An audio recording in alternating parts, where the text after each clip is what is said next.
Three. Three. 3-1.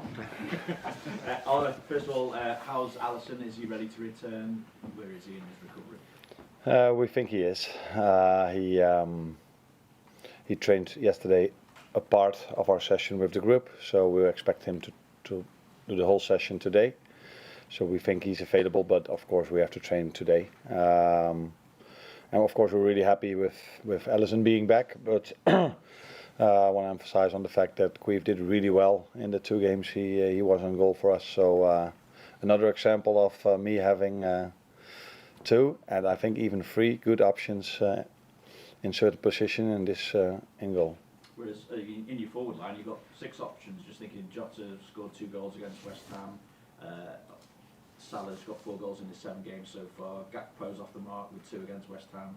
Nunes started back-to-back games and scored against Bournemouth, and Luis Diaz 5 goals in 6 appearances so far. Add to that, you've been able to give Chiesa minutes. So talk us through how you look at, or how would you describe the decisions you've got to make when selecting your starting forward line?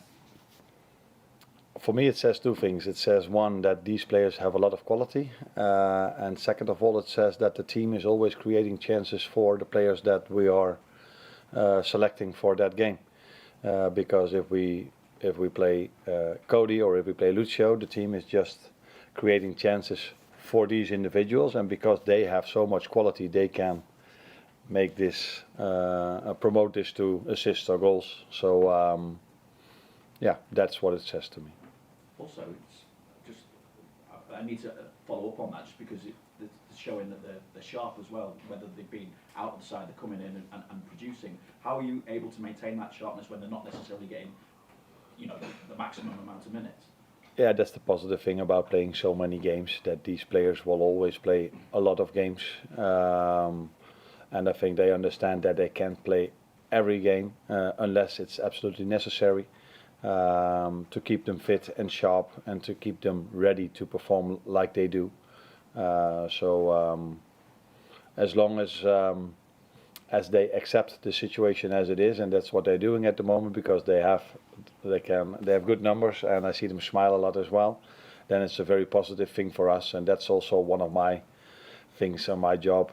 I have to keep them alert and happy in the position they are in. Finally for me, I think I know the answer to this as well, but with regards to contract situations, obviously there's further talk of Trent being offered a new contract, continues to be linked with Real Madrid.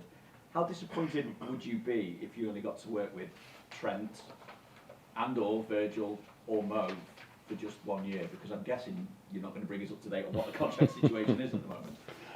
No, and you are just trying to find another way of asking me.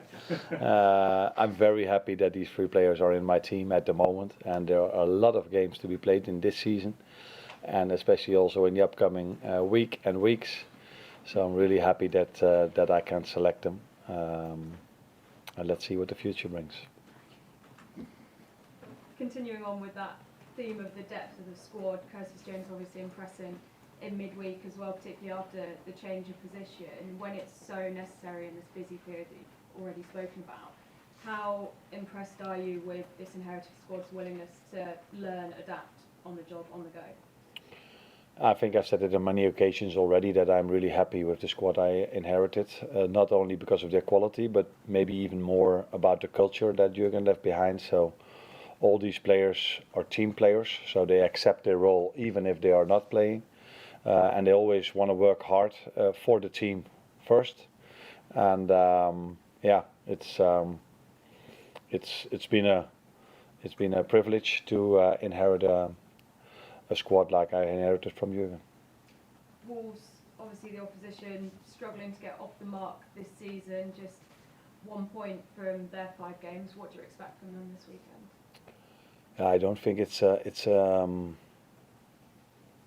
represents the way they played, and they had a very tough fixture list in the first 5 games. I think they played Arsenal away, Newcastle away, Villa away, Chelsea at home. So yeah, that's a more difficult schedule than we had, for example. So you always have to take this into account, and of course I had to watch a few games of them because we play them tomorrow, and I can see that even the games were very tight and they deserved more than they got a few times.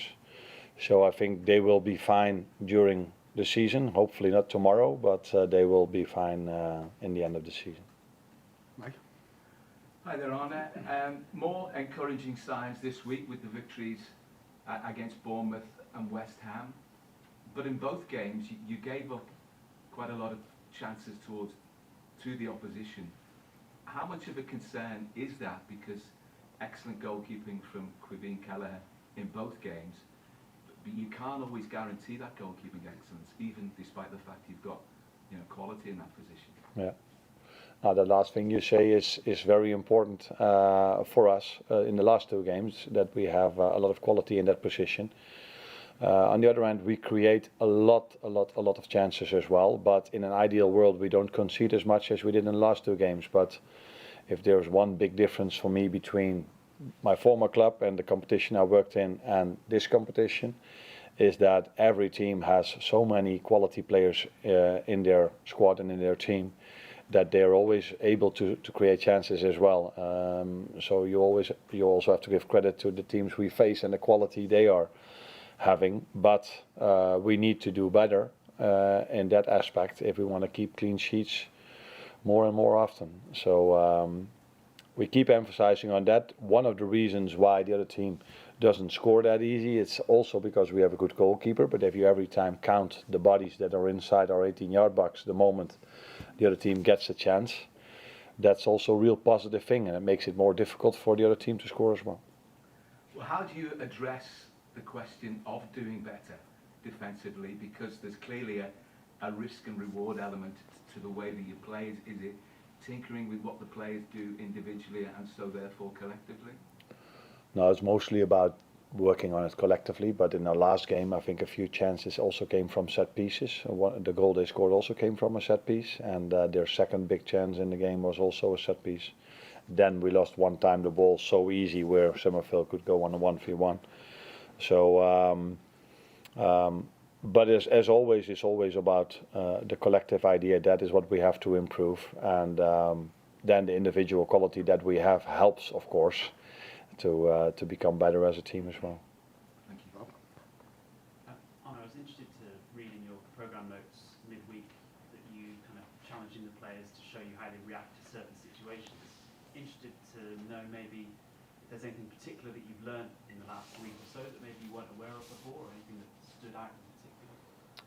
I've said it earlier, I learn day by day every time more about the players, because of course you know their quality, you know what they can do on the training ground, but we haven't faced many setbacks yet, although the Forest game was a setback for us. So you always want to learn how do individual players and we as a team react on setbacks. How do we react if we play a fantastic game with a great score? How do we react 3 days later? So you have to learn day by day, and that's what I'm doing. And then you try to adjust wherever you can to trigger them to get the best out of themselves, because it's all about offense, defense, and all these things we try to work on, but it's also every time you try to find a trigger for them to be on top of their game every single time they step out on the pitch. Carl? I know you've spoken generally about the depth of the forward line. Can I just ask you about Luis Diaz? 5 goals this season already. I think that's probably an area that's improved for him personally since last season, where he was maybe getting in the positions but not getting the goals. What's changed with him, do you think? Oh, that's difficult for me to judge because I wasn't here, of course, last season.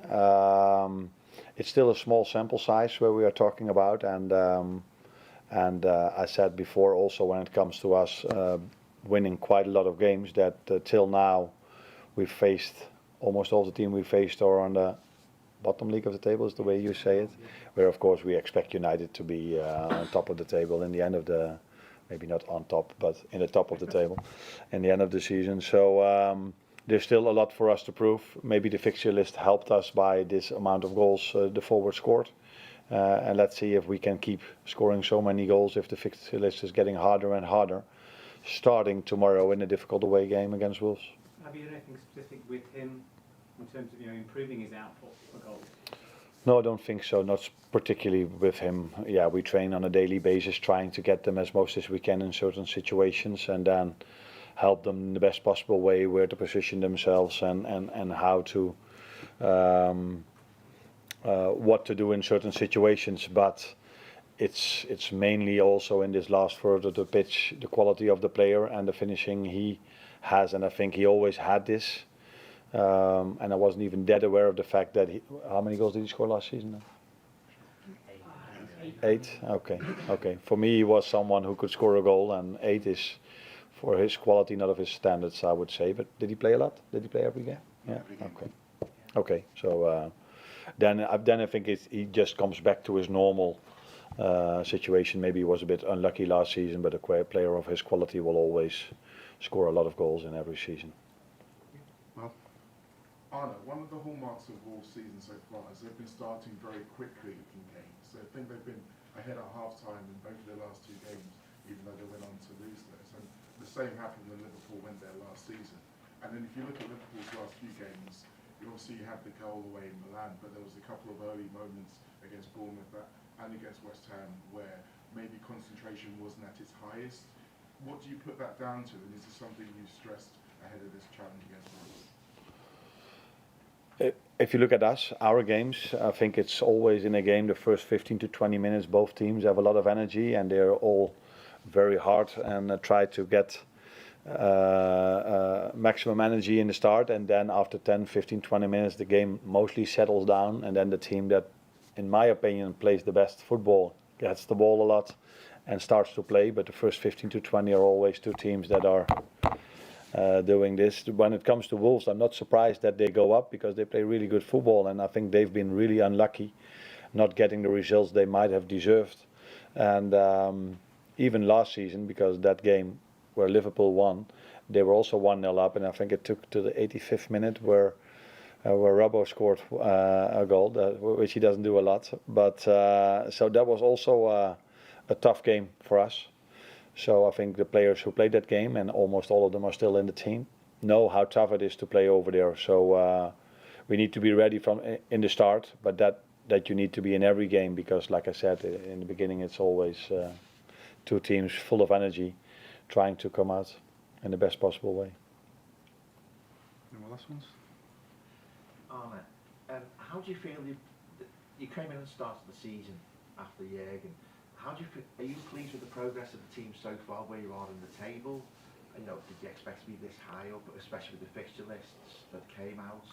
And can the players keep this going for the entire season? I think it's been a positive start, with a small disappointment of us losing at home against Nottingham Forest. I think every home game you lose is a disappointment, especially if it's not against the team that's competing for a top 4 position. Although you never know what Nottingham Forest is going to do this season, but that was definitely a disappointment. But overall, it's been a good start. Not a perfect one, because then we would have won. We should have won the game I was just referring to. But the style we play, the way we play, is still very close, I think, to what you guys were used to for 9 years. And which is quite normal, because we almost have all the same players like Jürgen had, and keeping results going is a good thing. Again, I have to mention about that the fixture list has been good to us, although you never know, maybe in 17 or 18 games these teams that are now on the bottom side of the table maybe go up in the upcoming weeks or months. So it's been a good start.